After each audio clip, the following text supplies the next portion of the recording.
네, 여러분 안녕하십니까. 자, 2024년 9월 15일 오늘은 아모스서 시리즈 네 번째 시간으로 오늘은 아모스서 8장 11절 말씀을 가지고 말씀이 없는 세대라는 제목으로 여러분들과 함께 하겠습니다. 자, 11절 말씀 한 절이니까 같이 보도록 하겠습니다. 주 여호와의 말씀이니라. 보라, 날이 이를지라 내가 기근을 땅에 보내리니 양식이 없어 주림이 아니며 물이 없어 갈함이 아니요 여호와의 말씀을 듣지 못한 기갈이라.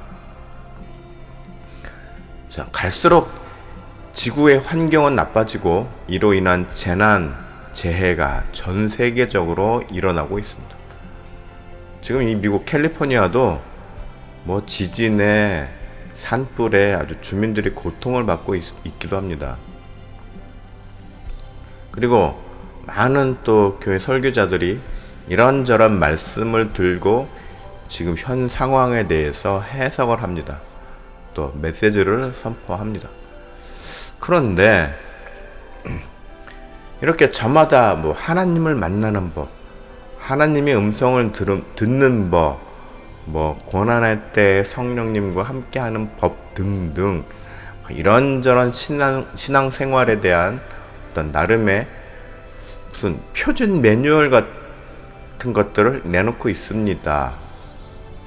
그런데 저는 이러한 메시지들에 의문이 들곤 합니다.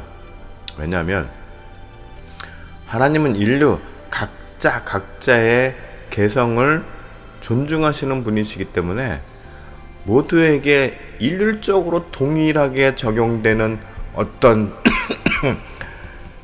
신앙생활의 표준 방법 같은 것이 있을까 하는 의문이 들기 때문입니다. 자, 하나님의 음성을 듣는 방법만 알고 있으면 또 그대로만 하면 누구나 하나님의 음성을 들을 수 있는 건가요? 이미 하나님께서는 문자로 확인할 수 있는 말씀인 성경을 우리들에게 주셨고, 자, 성경을 우리들에게 주셨고, 또 말씀 자체이신 예수님께서 이 땅에 오셔서 기록된 말씀을 삶으로 또 행동으로 말씀으로 실천하시면서 이루셨습니다. 우리들은 말씀을 통해 하나님의 음성을 들을 수 있으며 나를 향한 그분의 뜻을 알 수 있습니다. 어디를 통해서요? 말씀, 성경을 통해서 말입니다. 그렇기 때문에 이 성경을 열심히 그리고 아주 섬세하고 꼼꼼하게 읽으면서 그 의미를 알고자 공부해야 합니다. 성경을 대충 독서하듯이 혹은 생각날 때마다 한 번씩 읽는 것 가지고는 심오한 하나님의 말씀을 제대로 알기는 어렵다는 말입니다. 또 그 말씀 속에서 여러분들 각자, 나를 포함한 여러분들 각자를 향한 메시지를 발견해내는 것도 힘들게 됩니다. 세상에 많은 설교자들이 말씀을 선포하는데 또 그만큼 거짓 선지자들이 말씀을 왜곡하고 이용해서 혼돈에 빠뜨리는 일도 많습니다. 그리고 문제는 그러한 거짓 설교자들의 말에 속는 사람들 역시 또 많다는 점이죠. 자, 이제 오늘 본문인 11절 말씀 한번 보겠습니다. 주 여호와의 말씀이니라. 보라, 날이 이를지라 내가 기근을 땅에 보내리니 양식이 없어 주림이 아니며 물이 없어 가람이 아니요. 자, 오늘 본문의 말씀은 이제 사마리아가 정신을 조금이나 차렸습니다. 그래서 이제 하나님을 찾으라고 하는 중에 나온 구절입니다. 그런데 말씀을 보시면 아시겠지만 이미 기회를 잃어버린 후이기 때문에 이들에게는 그저 새로운 절망감이 몰려오게 됩니다. 시편 79편 9절에 우리의 표적은 보이지 아니하며 선지자도 더 이상 없으며 이런 일이 얼마나 오래는지 우리 중에 아는 자도 없나이다. 굉장히 절망적인 상황이죠. 자, 신앙생활을 잘하는 온갖 방법들은 많이 선포되는데 거기에는 말씀에 집중해야 하는 노력에 대한 요구는 없습니다. 오늘날 지구의 인류가 70억 정도 된다고 하는데 그 많은 인류에 공통적으로 동일하게 적용시킬 수 있는 신앙의 법칙 같은 것은 없다는 말입니다.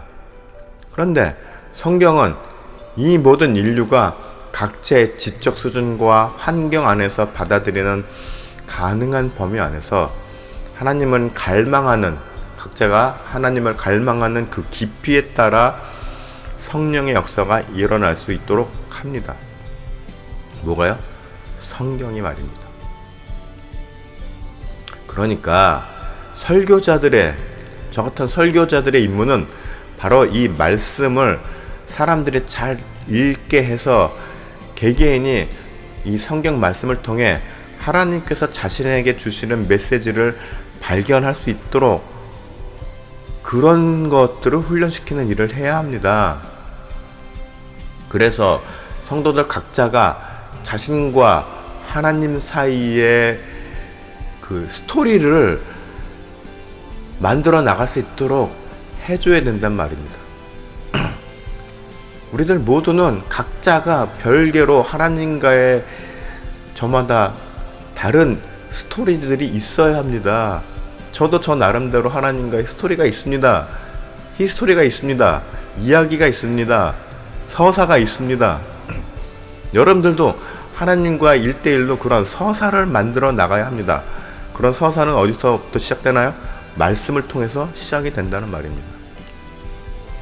그저 짧은 시간 안에 은혜 받는 법이나 이야기하고 30일 안에 90일 안에 성경 통독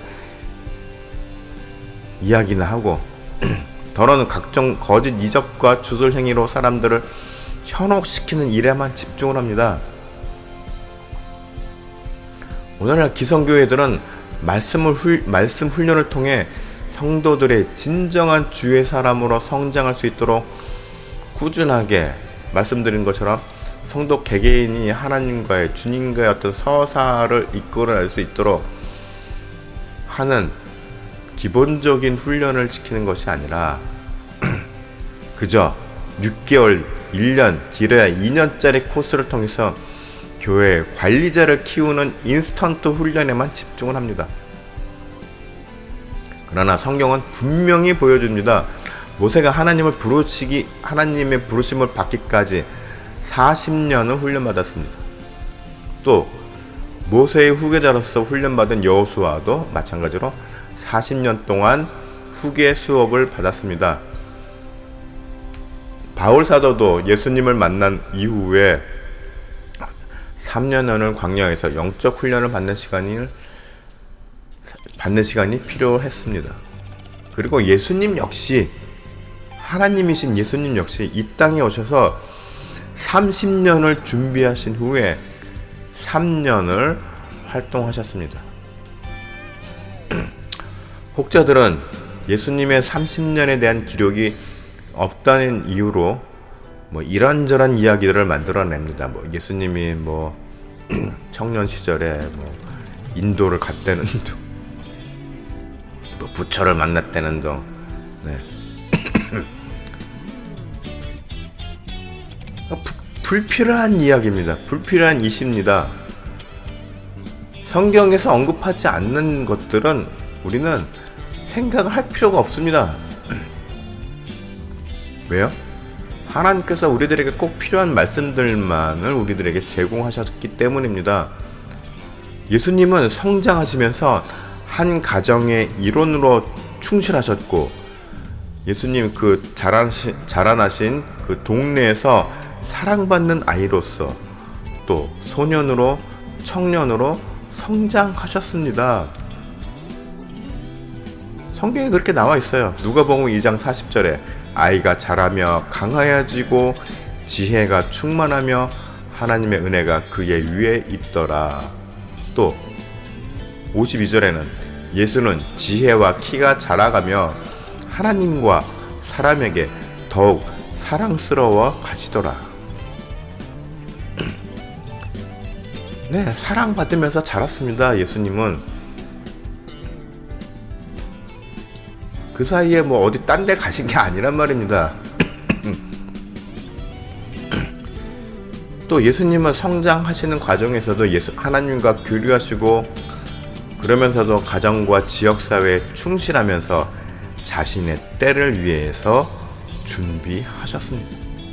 절대로 어디 뭐 나서지를 않으셨단 말입니다. 그러니까 기록이 없는 거죠. 예. 뭐 도마복음이라는 게 있습니다. 예수님 어린 시절에 무슨 뭐 모래로 뭐 참새를 만들고 이런 이야기들 신빙성이 없다고 저는 봅니다. 물론 저도 참고적으로 도마복음 전체를 읽어보긴 했는데 아주 불필요한 부분이 몇 장 있을 뿐입니다. 대부분은 다 거의 다 성경 정경의 4대 복음 안에 있는 내용들입니다. 자, 우리들도 마찬가지입니다. 한 사람의 교회 일꾼을 만들기 위해 그저 뭐 몇 개월, 몇 년짜리 성경 공부나 사역 훈련 프로그램 등으로는 성도의 온전한 성장은 불가능합니다. 그렇게 해봤자 또 몇 년 사역하다 보면 번아웃되고 지쳐요. 왜냐면은 진정으로 자신이 성장한 게 아니기 때문입니다. 우리들은 평생에 걸쳐서 이 성경을 통해서 수시로 우리는 새로워져야 합니다. 우리 삶의 이 생애에 완전한 믿음의 완성은 가능하지 않다는 말입니다. 히브리서 12장 2절에 믿음의 주여 또 온전하게 하시는 이인 예수를 바라보자. 그는 그 앞에 있는 기쁨을 위하여 십자가를 참으사 부끄러움을 개의치 아니하시더니 하나님 보좌 우편에 앉으셨느니라. 여기 보면 앞 구절이 중요합니다. 믿음의 주여 또 온전하게 하시는 이인 예수를 바라보자. 네, 오로지 예수님만이, 주님만이, 말씀이신 주님, 말씀이 곧 예수님입니다. 말씀이 곧 하나님이자 예수님입니다. 왜냐하면 예수님께서 말씀으로 계시다가 육신을 입고 이 땅에 오셨기 때문이죠. 그리고 우리를 온전하게 하시는 이는 바로 예수님입니다. 예수를 바라보자라는 것은 꼭 말씀을 바라봐라라는 이야기입니다. 말씀을 읽어라는 이야기입니다. 말씀을 통해서 예수를 발견하라는 것입니다. 주님의 뜻을 알고 그 사이에서 주님과 나 사이에 서사를 만들어 나가라는 이야기인 것입니다.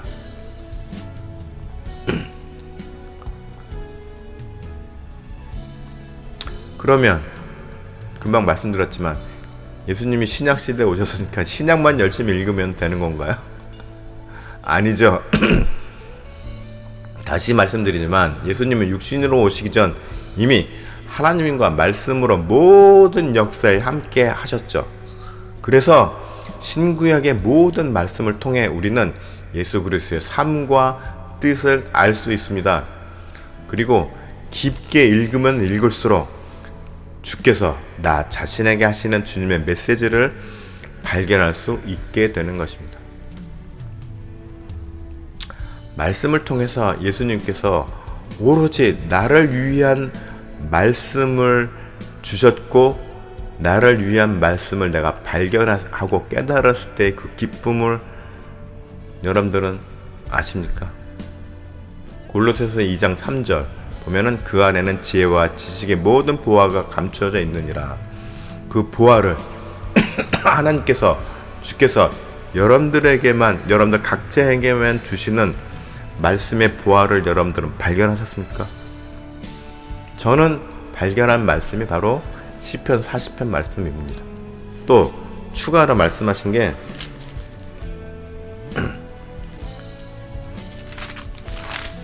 몇 구절이 있는데 네, 이사야에서 50장 4절 말씀입니다. 이 말씀이 또 저에게 새로운 또 서사와 같은 말씀인 게, 일단 말씀을 볼게요. 이사야서 50장 4절, 주 여호와께서 학자의 혀를 내게 주사 나로 곰핍한 자를 말로 어떻게 도와줄 줄을 알게 하시고 아침마다 깨우치시되 나의 귀를 깨우치시사 학자같이 알아듣게 하시도다. 저는 이 말씀을 처음에 받고 왜 이 말씀을 나에게 주셨지? 아니, 학자와 내가 무슨 상관이라고. 예. 내가 뭐 성경학자가 될 것도 아니고 하나님, 저는 신학교 외에는 이상 제가 목회학 박사, 신학 박사 과정은 공부할 뜻이 없습니다. 능력도 안 되고. 그런데 왜 학자의 혀를 내게 주사 나로 곰핍한 자를 말로 어떻게 도와줄 줄을 알게 하시고, 이게 무슨 의미일까? 이 말씀을 왜 나에게 주셨을까? 그런데 이 말씀을 받고도 몇 년이 지나고 나서, 또 제가 신학 공부를 하고 나서도 깨닫지 못하다가 제가 DMA 과정 공부를 하고 음악 박사 학위를 받고 나서 또 대학에서 많진 않지만 또 학생들을 가르치고 하는 과정에서 이 말씀을 깨닫게 되었습니다. 하나님께서 나에게 말씀 사역과 더불어서 함께 또 새로운 사역을 나에게 주셨구나 라는 것을 깨닫고, 하나님께서 나에게 주신 또 하나의 새로운 서사를 발견하게 된 것입니다.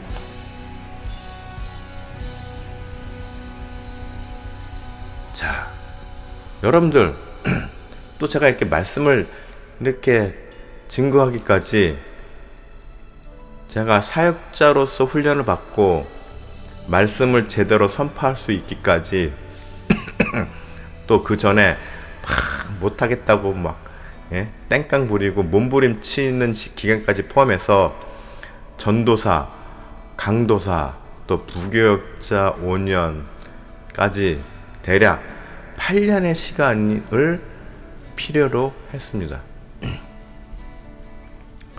그리고 저는 지금도 여전히 말씀을 갖고 씨름 중이며 말씀을 통해서 하나님의 뜻을 이해하고자 여러 분야를 함께 공부하고 있습니다. 인문학도 공부하고 또 음악 학위도 받고 저는 음악 박사 공부를 왜 해야 되는지도 계속 하나님께 반문했어요.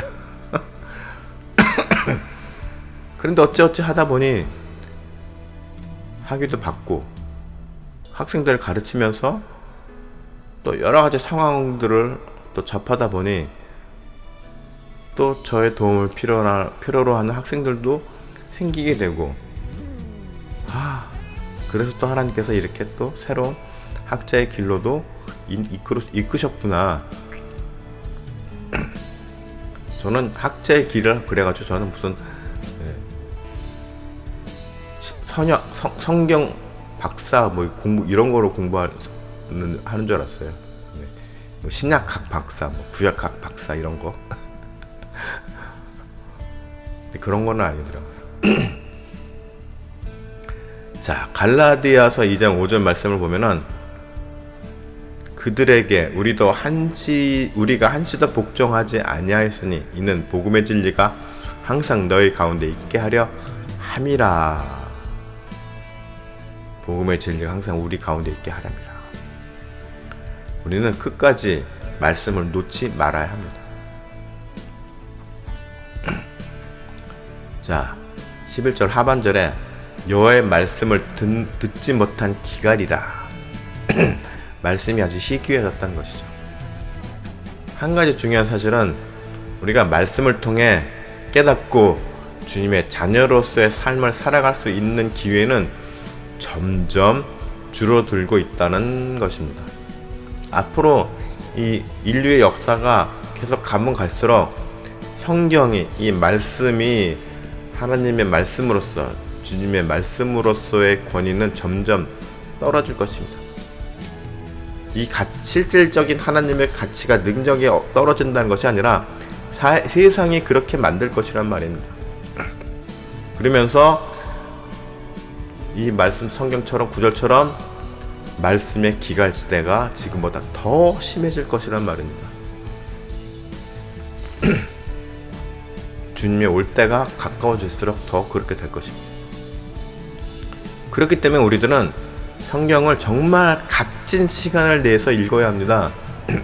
뭐 짜투리 시간, 하루 중에 내가 남는 시간, 비는 시간, 뭐 할 거 없는 시간에 읽는 게 아니라 정말 내가 귀한 시간을 내서 읽어야 합니다. 아무리 현대사회가 분주한 삶의 사이클 속에 정신없다고 하지만 여러분들 각자의 영원한 삶이 걸린 문제를 놓고 이렇게 성령을 읽는 시간을 투자하는 것은 정말로 중요한 일입니다. 예. 뭐 방언도 좋고 신유도 좋고 예언도 좋고 성령 충만도 다 좋습니다.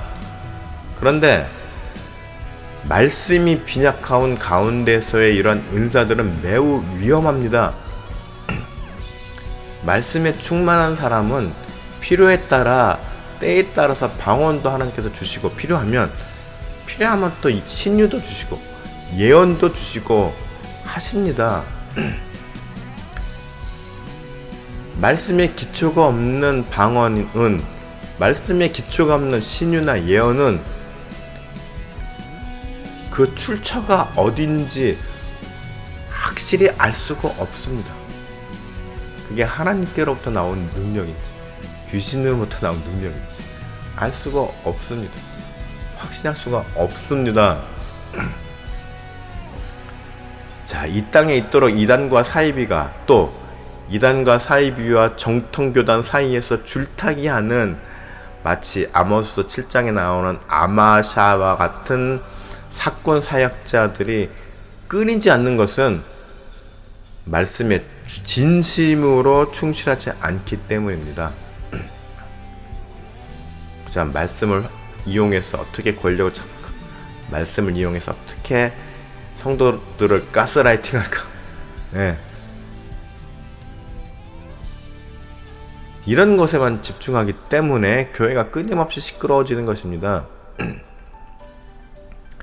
말씀을 통해서 하나님과의 관계가 바로 잡힌 성도에게는 필요할 때 성령의 은사가 열매처럼 나타나게 됩니다. 필요한 순간에 적절한 성령의 능력이, 은사가 주어집니다.